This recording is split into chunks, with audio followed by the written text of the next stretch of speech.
ده مجسم الخلية النباتية، انا هعمله بطريقة سهلة وبسيطة.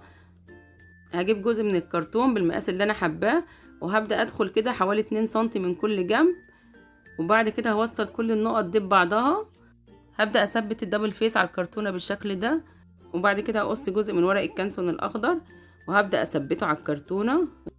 قصيت كرتونة بنفس الشكل بس اصغر في الحجم شوية وغلفتها بنفس الطريقة.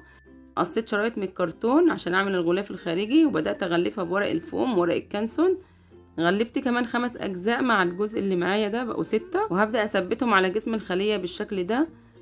دي البلاستيدات الخضراء، دي الميتوكوندريا.